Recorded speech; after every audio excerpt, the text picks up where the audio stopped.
Hey, everybody. Welcome to our first episode of J3U University Podcast. It's an exciting one to get going. So this will be a compliment to J3 University. And with me today is my co-host, Luke Miller. Luke, how's it going, man?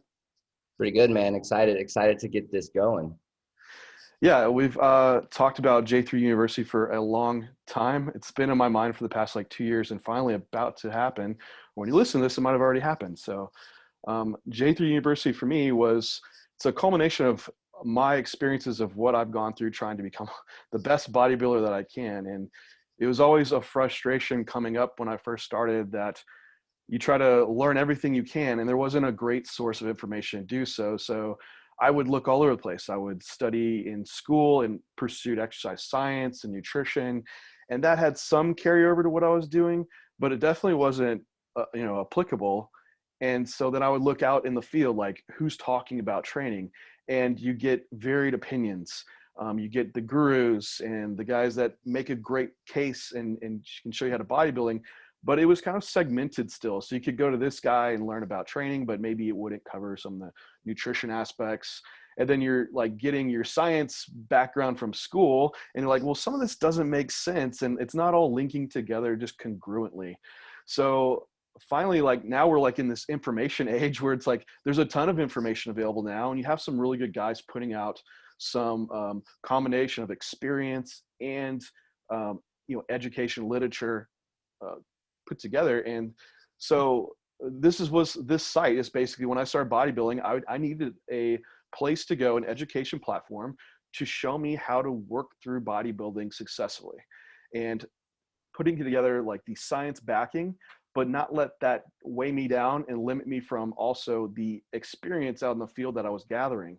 So I want basically a science-based approach that brings in the experience that I've culminated. So this is J3 University. So it's going to be the education platform, the place to come to learn how to take yourself through a higher level of physique development. We'll have it backed by science, but also heavily weighed in just experience through myself, through Luke, and through what we've done with coaching other athletes to that level.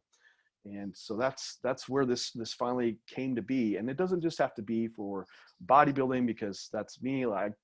We both coach throughout all divisions. So whether you're from bikini to wellness to men's physique or a bodybuilder, all this has great carryover over to you. And so that is our J3 University. But Luke, people might be a little new to hearing about you. Maybe they're not, because if they're following J3 and me, and they probably have seen you as well. But if you want to give some brief background on yourself and where you're currently at, that would be great. Yeah. So currently, I'm running a coaching business called No Switch Fitness. Same concept. You're just taking no, all switch in the pursuit of results. And for me, educationally, it's been an interesting process as I got into competing before my education started to follow that route.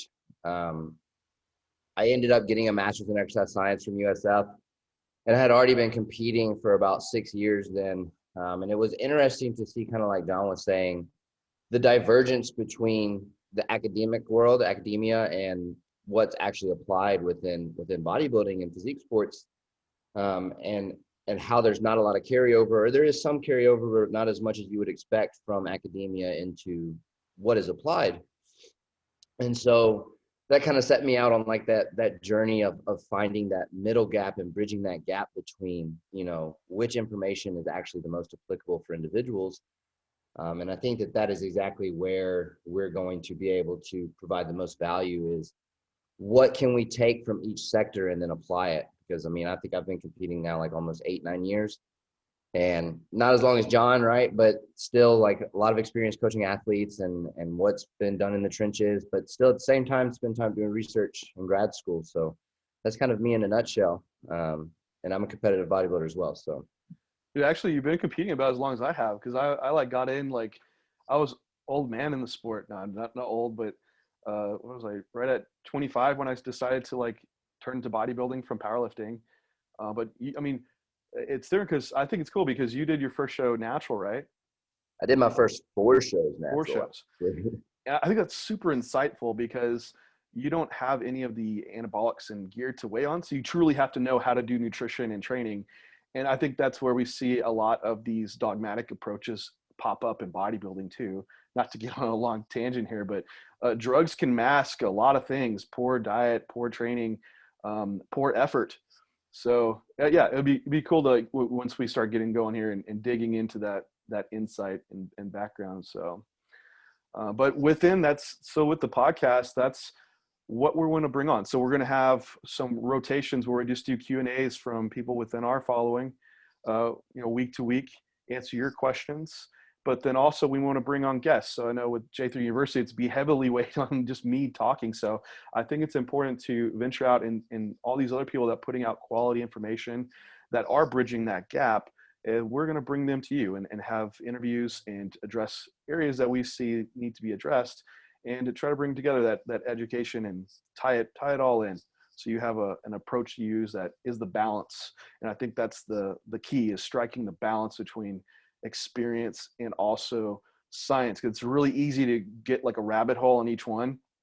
You start reading some text or some literature, and you start diving deep down that pathway, and you start losing sight of all the actual in the trench experience. Or it goes the other way. You start just saying, oh, forget this science, and you want to go back to kind of the basic approach. So to find that balance is a sweet spot. Right. So we do have a list of questions that we already gathered from you guys, and we'll dive into those and see how far we can get. So our topic for today was looking at post-show exercise programming. So we have to get fairly specific, just looking at like when you're coming from this post-show period, you just got off stage, what would be your first steps? Because it is a time where you're could potentially coming from a high state of fatigue. Maybe you got some new judging critiques, feedback. And you're like, oh man, I need to bring up the arms now. But can I train fully? Or, there's also lots of questions that pop up on nutrition and supplementation, everything revolving this stage. So you can go deep dive in each area, but what we wanted to kind of hit on today was more of the programming and training side of things. Yeah, and we got a great question to kick us off. A question from @JamieElevated asking, do you typically reduce volume and or call it cardio following a show, or does it depend on the individual? Right. So, of course, everything's always individual, but I don't ever want to cop out and just say, oh, it just depends on the person. That's usually the answer that you hear. So I'll give my thoughts, and then we can maybe even dive into some individual, examples there. So coming from the post-show period, so you have a few things going on with post-show. For one, you've already pretty much done a deload week leading up into your show, ideally. So you've had a few days off of training. Likely you've already had a reduction in training volume leading up into the show. So what personally, like coming out of a show, I actually feel really pretty fresh already. That might not always be the case, but I think if you're coming out of your show and you feel extremely fatigued, that is probably something to look back through that prep and kind of analyze deeper. Like, why did you have to get to that state, and what were the errors made within that prep? But ideally, you had this great prep coming out, and you're fresh. And typically would all start off with the training split and kind of looking at that from that volume aspect and what I was doing my previous week before I took like my show peak week deload. And so looking within that structure is kind of my starting point. And throughout my prep, I'm already tapering down volume. So by the time I get close to stage, I'm already at a pretty low volume set point. So that is usually my starting point.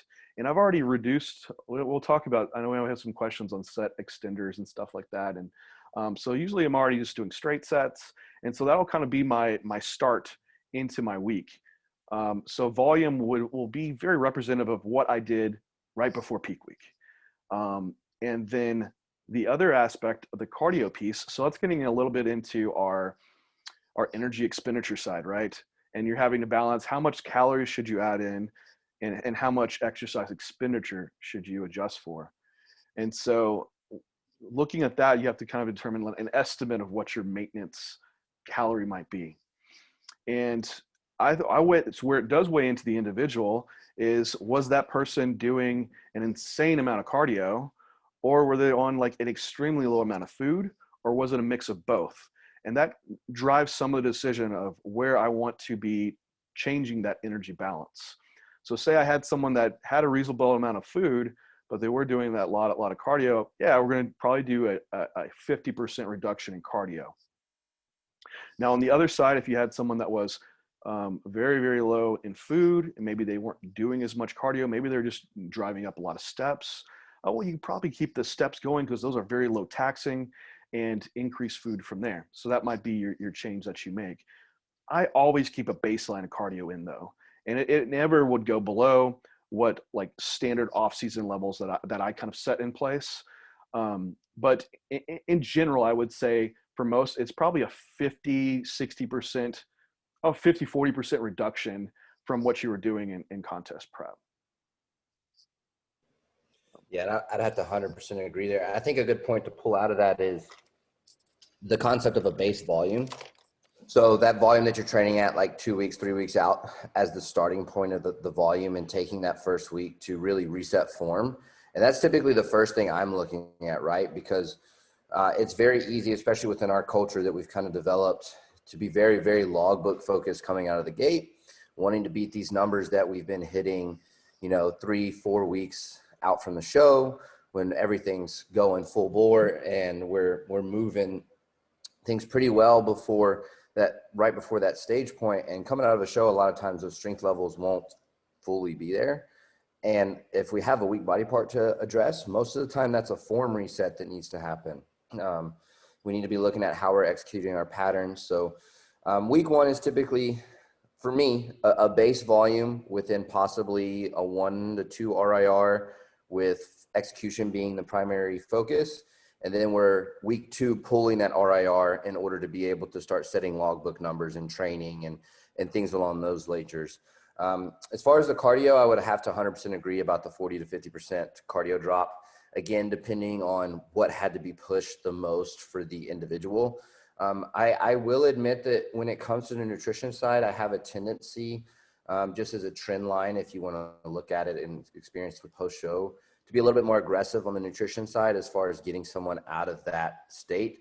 So if you want to term it like recovery versus reverse diet type of a concept, but not so far in which we're going to blow condition straight out the gate, right? We want to stay sensitive to food. We want to be able to take advantage of extending that sensitivity to food for as long as we can. In the same notion, getting us out of that feeling of just death under a bar, under a hack squat, or whatever it may be when it comes to those compounds. Yeah, I think that's a great point too about resetting form.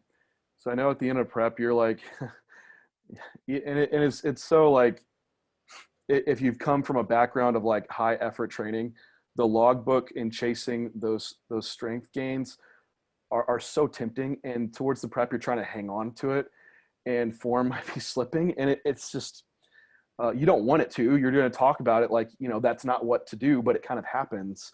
And so that first week, resetting form, you're almost resetting your stimulus per set as well, because you might find yourself being able to get more out of each set. And to keep in mind, like, you're coming from a week with a deload and dropping a ton of fatigue. So you potentially could have like some very, very effective sets going on. So it really wouldn't even justify adding more without a doubt. And I think, like you said, the RIR of like a 1 to 2, which I know some of us listen to this and they're just like crucified because we brought up RIR, but it has application. You'll learn Luke and I's like, kind of thought process on this, but at least the first week, consider it like that introduction week. Back to your volume, you have form locked in of what you want to continue throughout your off season. And to manage some of the fatigue that could come from making your sets so effective is you just keep 1 or 2 reps in the tank. And then that next week, you can progress it up from there. But this first week, we just want to make sure that you do lock in, engage, and you can measure that response that you're going to get from your training, versus you go all out for a couple of days and you're like, oh my gosh, I'm beat to shit. Or you like injure yourself coming off from this prep. And you brought up having like a pretty aggressive like nutrition increase from the peak week. Is there anything you gather for that increase off of like peak week or previous nutrition that you apply? Yeah, so a lot of times it's going to be centered around what it took to load them. So we can look at like refeeds throughout the end of the prep if there were any, and or what it took to load somebody throughout peak week, right? Right? Gather that information. We can see how much weight fluctuated with the amount of carbohydrates, and then take typically a percentage from that if it's especially some of those individuals that take a lot. So we're looking typically a primarily carbohydrate bump for me. Just I have a tendency to be a little bit more on the carbohydrate side unless someone does a little bit better on a higher fat to carb ratio. So for an example, like we can just use a case study here, Ming, who just competed about 5 weeks ago, right? Yeah. He was very aggressively pulled down on nutrition, like just to make it to stage weight and make weight for his classic class, where he was basically functioning on residuals that last week. But when I started carb loading them, it didn't take much. We ended up only loading on about 300 grams of carbs across 2 days, right? So obviously the first thing I'm going to address is the nutrition. But I knew I didn't have to be so aggressive with only needing 300 grams of carbohydrates loading. So the first addition to his plan was 150 grams of carbs with like 15 grams of fat. And he's been progressing on that for like 3.5 weeks now, with conditioning staying in check, performance markers going up. We fully reset form. Body weight's up around 15 pounds now from stage, about 6-7 weeks post-show. So moving in the right direction. A little bit of a fast rate of body gain, but visually it's not bad, and most of it's just fluid, to be honest. So that's like an extreme example on the case study side as far as someone who didn't take a lot, but we're typically looking for most people somewhere in that 100 to 300 gram of carbohydrate reintroduction, depending on where the base diet was and how extreme that last stage was for them. Yeah, no, I think that's a good approach to utilize, and yeah, a lot of times I'm kind of ensuring. Usually, people come off a show and they've been depleted. They've already been carving up. They're going to have some free meals, and so that weight coming back might be slightly elevated beyond, like a little water retention. So you'll see some of that drop off. But usually, that first week, compared to like what they before they weighed in, what they were stable at before any type of water manipulation or anything done was maybe like a 2 to even 3% weight increase. So say you competed as a light heavyweight, you were 200 pounds, maybe you're like a 205 or 206 as our starting point of after like the first week after the show. Now you see people that come back and they're like 10 to 20 pounds overweight. You might have overdid it. You might have, or you'll have to see that might come back down over 10 days. So I usually hold the diet that I set, let that water kind of dissipate. And once we get that baseline, then we're progressing and kind of ensuring maybe I usually go like a 1% weight increase per week post show, until I have them not starving and like looking for pizza around every corner and waking up 5 times a night.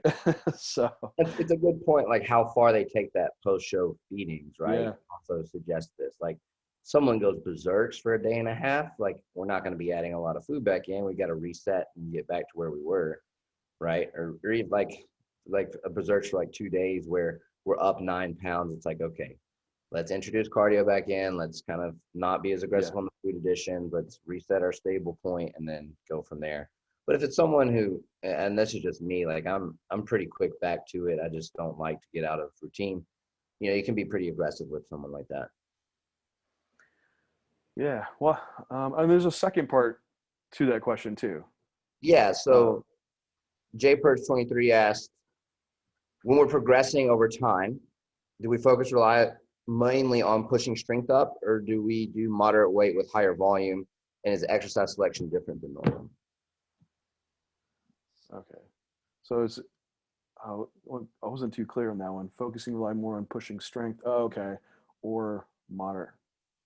Yeah. I mean, I think the term gets thrown around tough with strength because it's not our main thing that we're going for. So strength is more of a performance measure, and hypertrophy is more of this part of strength that could be, it's like part of the adaptation that can be expressed as strength. We can start chasing the wrong things and thinking it's indicative of what we're gaining.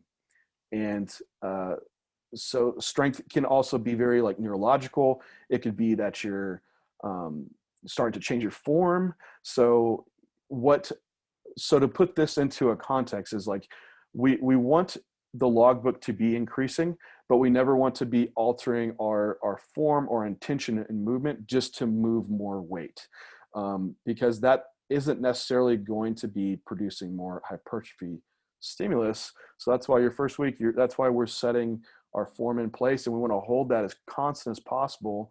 Then your logbook should just organically move up. So you shouldn't be forcing it up, because if you're forcing up, you're just trying to work harder to move more weight. And that's not necessarily showing that you actually had some type of gain the week prior. Because what if you didn't have an adaptation your last week of training? Do you have the physical capability to lift more load or more weight or more reps? No, you wouldn't. You would just be able to do the same thing. The only way you would be able to do more is by like cheating your reps, or maybe you were at a RIR of 1 and now you're at a 0. So you just work harder. And that's not what you want to be chasing for hypertrophy and bodybuilding purposes. So it's still like, we want to set our main tenets for hypertrophy training, within all of our programming. So we should have typically working in your moderate rep ranges. I never really ever go below 6 anymore, and mainly within 15 reps from there. 6 to 15 is kind of where I really, really have most of my volume. So off this question, yeah, it's mostly moderate loads that I'm using, and volume is just based off of my recovery capacity. So whether that's within 10 or up to 12 or 14 sets, it's just wherever I'm at from a recovery standpoint. And then the exercise selection aspect will definitely determine that too. So if I'm coming off from post show, a lot of times I start bringing in movements that I've evaluated off my picks and I want to put back in place. So it's like, okay, John, you need more ass. Your glutes they're just not there. It's like, okay, well, I've only been doing hack squats, and say I was doing front squats. It's like, I probably need something that has a little bit more hip flexion in it. I'm going to go from my hack squat, I'm going to go back to back squatting. And so that would be a much more dramatic, overall fatiguing movement, and it might limit my volume in other areas. So it's definitely, your exercise selection is going to play into that, whether you could do a little bit more or a little bit less. But again, that's why that first week, it's just set at your like base volume with your lower RIR, so you can gauge that your first week and then make the adjustments on your following weeks of what you should do regarding maybe your volume from there. I think a good thing too is like we refer to this base volume because it's an area in which we can gather information in order on what to do next, right? So maybe outside week 1 to 2, where the strength progress could be rather large.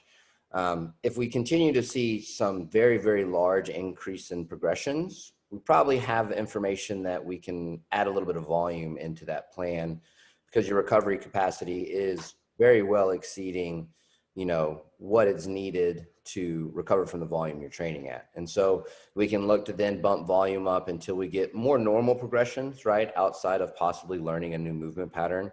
But if it's a pattern that's been in all of prep and you're seeing these like, you're into week 3 and 4 and 5, and these jumps are very large relative to the movement pattern, probably could have a little bit more volume within that pattern itself, or that body part specifically. And we can also see this happen across different body parts, right? Like we'll see like possibly chest is making normal progressions, but legs aren't. And so we can possibly handle a little bit more volume on legs, but not chest. And this can be a little bit of a local thing as well. So just something to consider is why we start at that base volume, is it will give you information back on what to do from there. And I know, like, what is base volume? And that's a huge dive of a question, which is probably a whole topic for a day. But that will be established like through training experience. But just if you don't know at all, I think starting with this is where like literature would come into place, and something around probably the 6 to 8 set mark per muscle group might be a good place just to see where you can start out from there. But most people, if we're talking about post show, you know what you've been training at, right? Yeah. And so that's a starting point.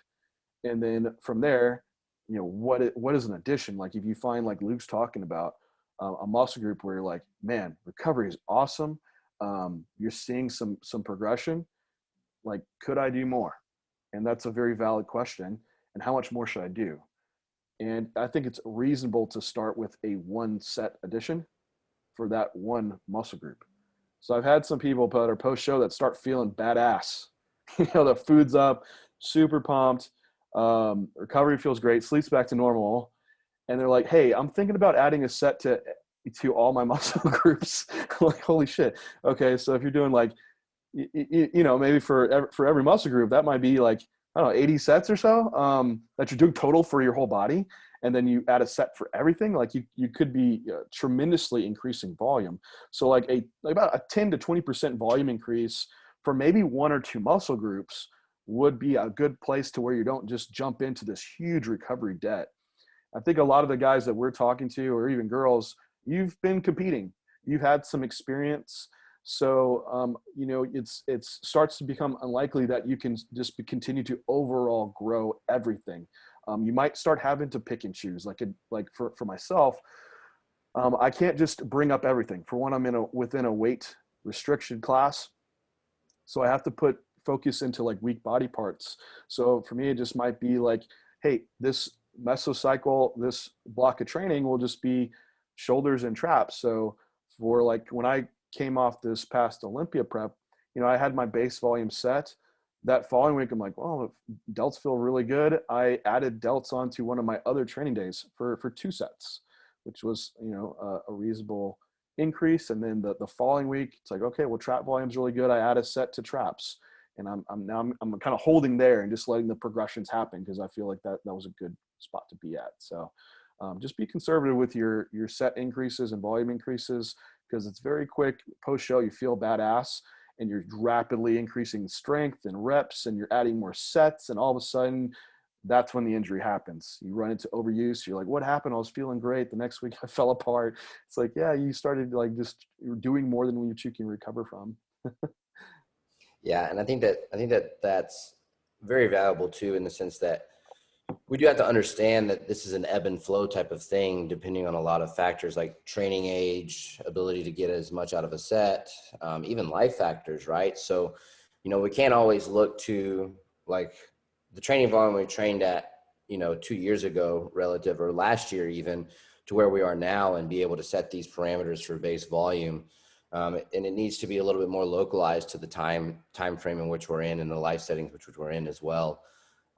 Because like I know nowadays, like for me, my leg volume compared to when I did my last show is drastically down, but it's also a product of me being able to get more out of every set that I do. Right. And so that is another consideration when testing this base volume, and don't be afraid to test it. Right. You're not going to know until you find out. Like, just start somewhere, start to test it, see how you're doing, use that data to come back, and then make changes as you go. If you go too far, deload, and then now you know where your breaking point is at the moment, right? So it's not something to do like hastily and adding sets everywhere, but don't be afraid to test the waters and kind of pick and choose and go from there. But I do think that transfers us into that next question really well, John. Yeah. As far as from @heel_with_steel, is progress being made with straight sets, or / when do you begin reintroducing intensity techniques? More set additions, right? So, yeah, I feel like we've covered this quite a bit, but mainly I will be first adding in straight sets. For one, I think like just even if we want to go off like evidence, most of the literature comparing like straight sets versus some of the intensity techniques, cluster sets, sets just with shorter rest periods in general, seem to produce less effective sets. And so you have to do more of them to kind of equate it out. And so you need to have a certain recovery ability between each set to be able to recruit as much muscle fiber, because what happened, you're like fatiguing these fibers, and it's one that you just like will recruit more fibers now in your next sets. You're actually just diminished in your ability to recruit all fibers. So you're not getting as good of a stimulus. So straight sets additions is mainly what I will go to first. Then as far as intensity techniques go, if I do add those in, I find that they do have more of a metabolic effect. And I also find that they're better applied into like a very stable, braced isolation movement. For one, they're very highly fatigue generating. To do like a drop set on back squats, like you might die, versus like a drop set on a bicep curl. Like that's not like, yes, it'll be challenging, but it also won't like ruin the rest of your session. So I think from a time saving aspect, they make sense towards the end of the workout if you're trying to add a little bit of volume into like your isolation movements. And maybe that's also probably a less aggressive set addition to an isolation movement versus a very, very large compound movement. But my focus on isolation movements, yes, I want to see load increases, but on those movements, I'm really, really focusing on just getting a great connection and taking that set to a point where you feel that, like, metabolic accumulation, the pump, the burn, whatever you want to call it. And so rest, pause, intensity techniques, I think that's a great way to accomplish it on those movements. Yeah, and I think you're very accurate in your viewpoint of looking at literature here to see what the requisite stimulus is versus in the studies that have done intensity techniques relative to straight sets. And with that in mind is kind of where I form my opinion in that I will only be using them typically in like single joint exercises for blood flow focused type of goals within the exercise. But also I'm really kind of only bringing them in when we're starting to push the brink of the volume landmark in which that individual can handle, because it is a little bit less of an addition relative to a set, right? So if I have that capacity to take a set on a volume addition, that's where I'm going first. But if we're starting to push the brink of that, where we're kind of not really sure if we really have a full set stimulus to add, that's possibly where I'm adding an intensity technique. So, for a lot of people, it ends up that like you don't really even dive into them too far because you're just still kind of figuring out where those landmarks are for that individual. And if they're still doing good with the set additions, and then just chasing those set additions until, you find out where their breaking point is. And then once you know where the breaking point is, you can kind of take a step back, and then within that next phase, use it at the right point when set additions can no longer come in. So that's kind of, for me, where I view them. I know it's been this huge, like this past whole year in the literature has been like all volume, and where should we be for volume and sets, and that's like all we hear about. And just have to remember, like, this is this inverted U curve of volume, to where you could be on the lower end of this curve, you're still making gains. It's not that you're not. It's not like, your 8 sets isn't going to work, but maybe you move up that curve onto 10 sets and maybe you'll make a little bit more gains. But then maybe 12 sets on the opposite end of that U curve, you start making less gains because it's starting to tap into it. That also might not be a sustainable amount of volume for you, to where you're going to have reoccurring deloads needed. Now, what if you go to 14? You're like way on the end and you're barely making gains, and then you're having a deload every 3 weeks. It's like, well, that's not ideal. So I think a lot of this research is just showing like that their volume is dosage related, and not that we have to be going all over the spectrum of this U. I think sustainability and adherence is the foundation of a training plan. So even if you're on the lower end of that U curve, how much faster will you grow being at the top of it? That's a great question. I don't think we can really answer that. I think sustainability adherence probably weighs in more. If you have someone that could stay on the lower end, not get injured as much, not incur overuse injuries, over time, that person might actually be ahead. But, at what point, if you just like have a certain amount of sets, you don't change it and you just train hard, most of these guys end up at the same point. Like, I know people that have not really changed the amount of sets that they've done over time. They're not waiving volume or anything, but they still end up to an advanced level. So I don't want people to like take set additions and just go carried away with it, because I don't think it's this ultimate game changer that we're finding. Like you're going to add a set in, all of a sudden you're going to spur on all this new growth. But the point that, Luke and I have here is that there is a place to test those though, to make sure you're not just way underdosing it, or you have this weak body part that is not growing possibly because of that reason after you've ruled out all the form and execution points. This might help the audience for some context. So for my entire last training block across my last push up, which was about 14 weeks, the total volume set addition for me was 3 sets of lateral raises for delts and 1 set of tricep pushdowns. Yeah, that's not a lot.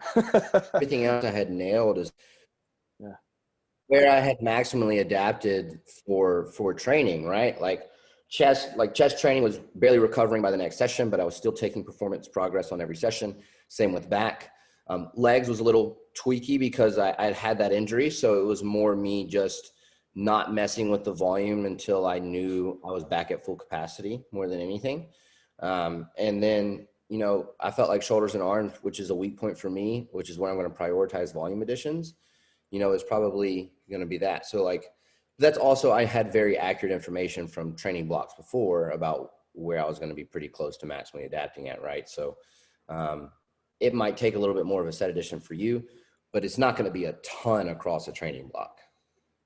So when you added those set additions, were you seeing further improvement in training performance week to week, or would you say it was like pretty steady or hard to pull that out? Pretty steady, because I actually pulled a frequency card there. So I went from shoulders twice a week to 3 times a week with the shoulder volume addition, and same with the tricep pushdown. Is training it 3 times across my split setup, which is technically 8 days. But that was kind of my thing, and the performance just steadied out a little bit instead of like taking these large jumps, which I was doing with delts, like lateral raise jumps in like 5-6 rep range, like additions. So I knew that I could handle more. So that's where it kind of steadied out into that, little bumps in load, little bumps in reps per set once I did that. That's interesting, because I think a lot of people think, well, if you add in sets, should be, if you're on that curve where you have like, you can make greater adaptations, that week to week, you should be making more gym performance gains, more strength gains, right? But that's not the case. No, it's not always going to be the case. Could it be? Have you seen people like start jumping more up in progress in that case, or? If the stimulus is too low, for sure, right? Because we're starting to match their capacity to the training stimulus, right? So if we're not creating enough of a stimulus for an adaptation to occur, then we're not going to see as much progress week to week when we get into the gym, right? So this will happen a lot of times with new clientele that come in. I might misjudge their volume on the beginning stages, and I typically err a little bit on the low side because I can then start to add from there. Is you'll err on the low side. You're like seeing these progressions aren't really what you expected them to be at the gate. There's no fatigue associated. You start adding a little bit of volume and they start adapting a little bit better, and we see the progression start to go up. You know that you're starting to approach a level in which their training capacity can handle, or their training stimulus is allowing them to adapt to the stimulus that's provided a little bit better, so they progress at a faster rate. Yeah, and that makes sense. And so like, I think it's good to look at a strength routine versus a hypertrophy routine. With strength routines, they're typically lower in volume because you don't really want to generate in fatigue, because you want to be able to perform. And week to week, higher amounts of fatigue can mask that performance. Now, there's programs set up to reach like, functional overreaching. But in general, like if you're like, hey, I have to make sure I have high gym performance every week, we'll just train with lower volumes. But that also might, like your point, you might be able to do more and might not have optimal hypertrophy gains, because we've seen in these studies where they compare set volumes that typically the strength gains are about even across all groups, whether they're doing, just throwing it out there, like 10 sets, 15 sets, or 20 sets across weeks of training. They might have the same strength gains, but the higher volume groups might have better hypertrophy gains in a lot of these instances. So it makes sense if you're making these huge jumps in load and reps, that set addition might make sense. And then also, because I've done it where I've had post show and my volume was probably lower than what it needed to be, and I'm making these huge load jumps, and I've gotten injured. And so maybe the better approach then would like, hey, before I jump way up in load and reps, I add that set in and make more minor load and rep increases. And that would probably be more of a hypertrophy setup than playing into my ego of chasing the logbook and strength numbers. Right. Yeah, and I think that points to like we're in hardcore bodybuilding, especially now, like with the logbooks being so prevalent, it's so perpetuated that, you know, these people keep jumping and jumping and jumping. And in reality, like if your program is pretty accurate from a volume landmark standpoint, it's just going to be ticking up. Like it's just going to be ticking up. You're going to be taking reps here and there. You're going to be taking minor low jumps here and there. And obviously training age is going to kind of play into this as well. The more advanced you are, the less you're going to see that. But to that point, we can still use program setup to manage that. Yeah. Well, I think we just knocked that one out of the park, Luke. Yeah. And got off on a ramble. But let's check out this other question by @Bolo Built. Upper body needs to catch up relative to legs. How to approach off season with this goal? And so this is kind of getting into just weak body part in general. We've touched on a few of these topics here, and if it was just upper body as a whole, I wonder if this was like a men's physique competitor, but just in general, like general programming, is if you do have that discrepancy, of course, form checking is essential here. So making sure you are getting the most out of your upper body training by executing the lifts properly. You don't have any like a lot of issues that I had, for instance, in my chest were from weak rotator cuff muscles that were causing my pec minor, my bicep to overcompensate in that pattern to where I just couldn't even activate my chest. Like I could set up and I could have a beautiful looking lift, and no matter how hard I try, because of these compensations that happen, and I just couldn't neurally activate the muscle. So I could have the perfect routine built. It just won't matter. So I think at first, like addressing also if you're having true dysfunction in those areas, and you're gonna have to do it with a rehab professional that can assess you, which is why you need like a multidisciplinary approach in bodybuilding, just like you are with any other sports team. But I think that's kind of a starting point, is looking at just basic movements, if you can do those and have the mobility to do them. And then if you also have some type of compensation going on to even activate the muscle properly. Yeah, and I think the rehab approach with a multidisciplinary individual, or having a multidisciplinary approach to bodybuilding with someone that's like a clinical professional within rehab, is something that's missed a lot, right? Like, I mean, it's funny. I saw this question. I thought of me coming out of the last show. It was like lower body of a heavyweight, but upper body of a middleweight, somewhere in light heavy. Thanks. Of me, I said me, not you. But I saw this question. I was like, you know, we can tilt the scales with volume, with setup and frequency, probably towards upper body. But until we address all of the issues that are directly leading to the stimulus that is created within training, we're not going to address that body part fully. So like, for example, a primary issue for me was serratus anterior function for me is just almost completely gone, or it was, right? Until I started going to a very well renowned chiro who works with a lot of individuals in various different sports. We're able to kind of figure out what my limitations were from not only what was limiting my serratus anterior, but some of my rotator cuffs had some deficiencies relative to the other ones.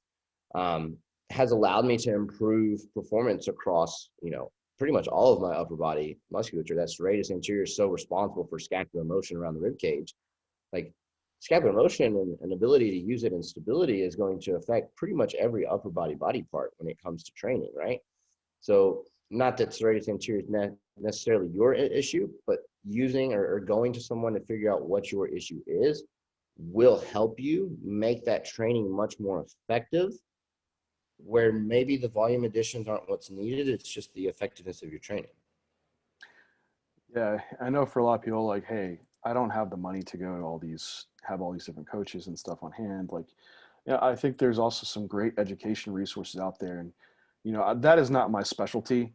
So like J3 University, we're not going to have this in-depth functional analysis because that's just not me. I think just to give someone like some insight, I think Jordan Shallows has a good site on his prehab site where you could pick up and learn some good stuff for functional movement and assessment that you can do on your own, and it's not going to be costly, guys. So I think like that could be a good resource to check out. Jordan, he's very educated in that area. Even stuff that I've done on my own is trying to do my own assessment is just taking a lacrosse ball and rolling around all the different areas. Like if it's a shoulder issue, rolling everywhere, trying to find a sensitive point. And typically that sensitive point is something that is not wanting to move or is weak or has some impedance in there. And that might be a spot where you could use some of that to release that muscle and get some heightened activation in it. And then going into your session from there, you might have some improved stability.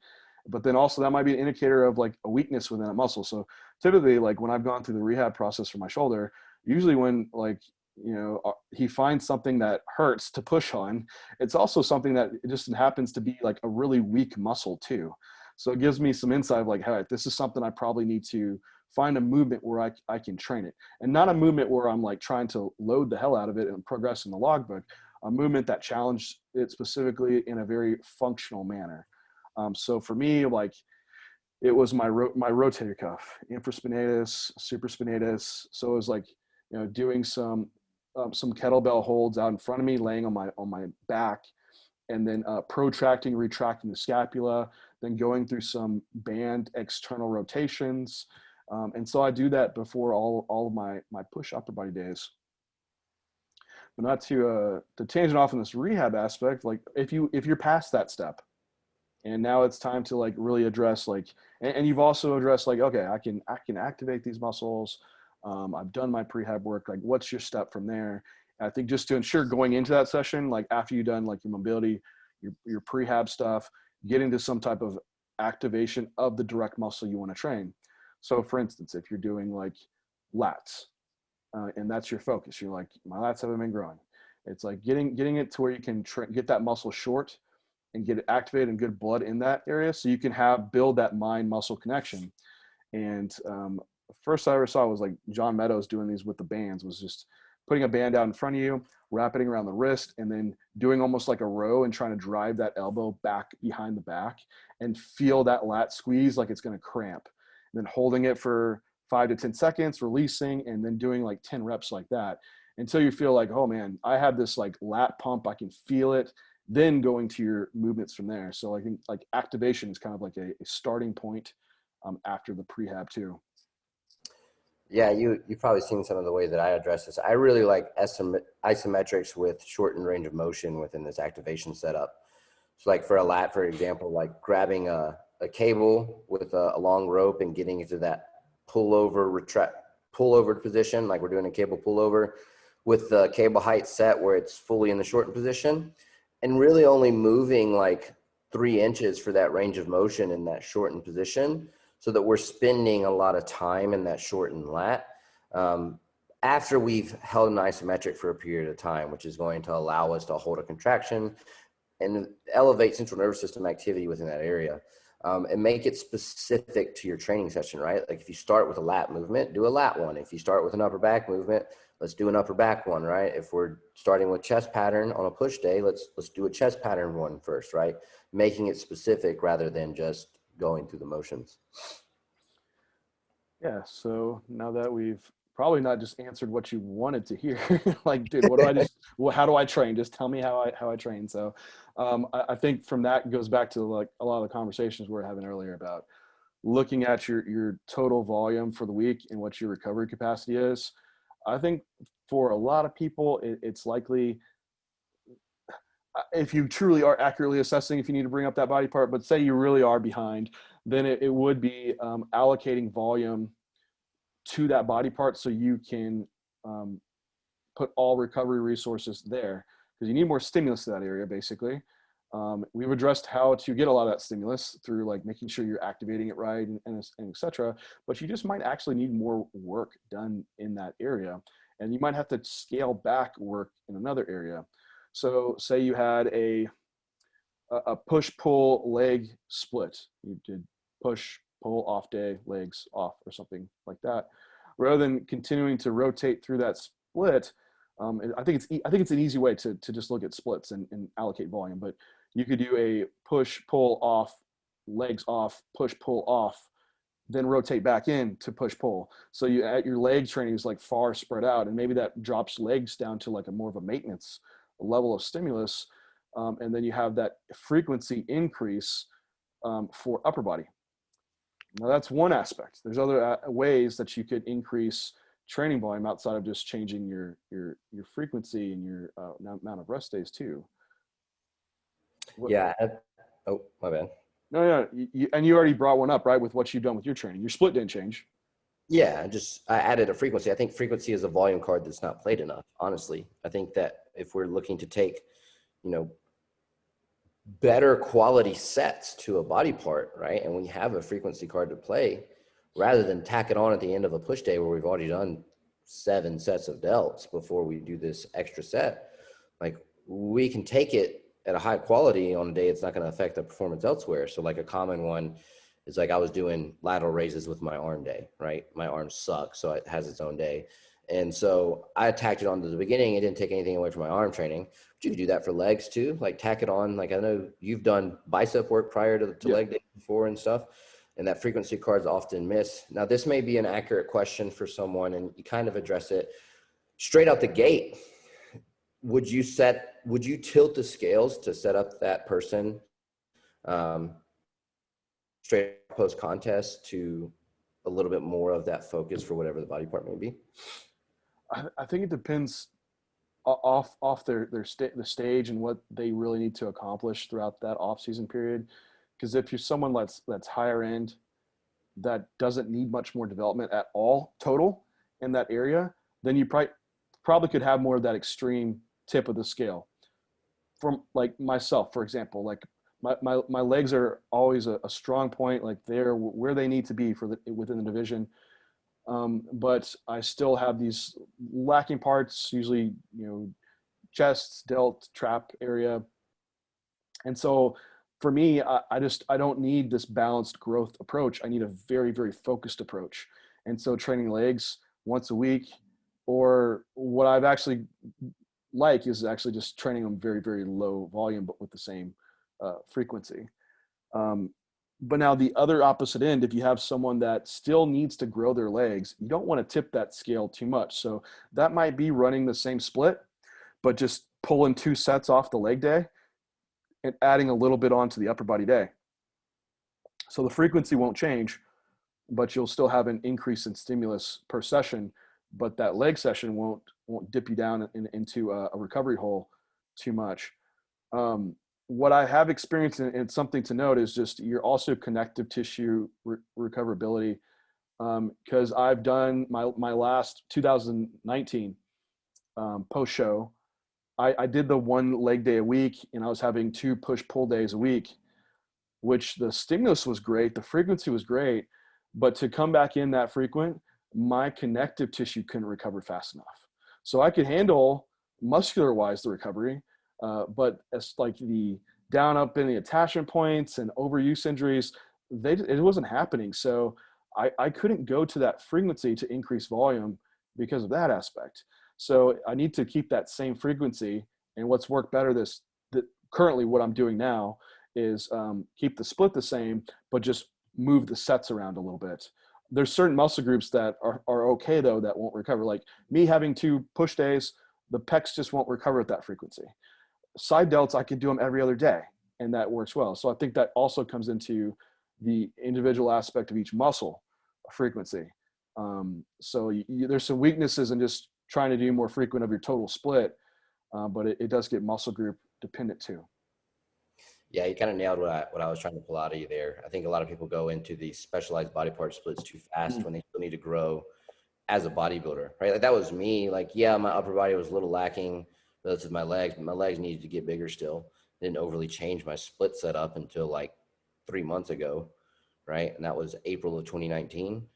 So we were training at the same frequency, just kind of moved some of the volume to upper body, and it's worked. Like we're a little bit more balanced now.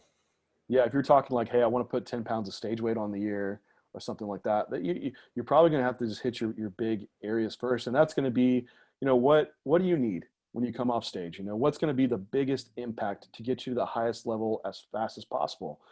And for most people, it's just adding on more total mass quality, not just throwing it on everywhere, but to your big groups, your back, your legs, chests, delts.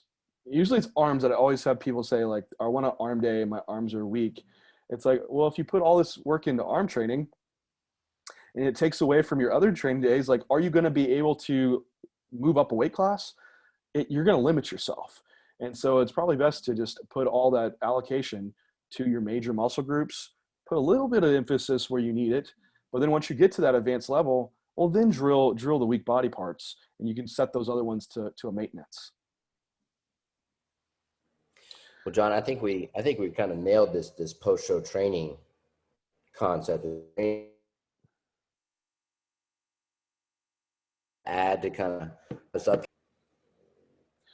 I think that wraps up. We're right at time. So, leading from the post-show area, you just assess your stage picks, assess where you're coming from, and let that guide you into your post-show setup, and an accurate of where you're trying to go from there. So it's real easy to look acutely and let emotions drive you as well. But look at your big picture of, like, what do you need long-term, and that should drive your decisions and how you're setting up your programming. But off that initial prep, base it around what you have been doing. So don't look at all these other programs that are out there that you want to try to jump to. Stick to what you know, and then do some minor testing along the way. But anyway, guys, thank you for tuning in to this first episode of J3 University Podcast. We will talk to you next time.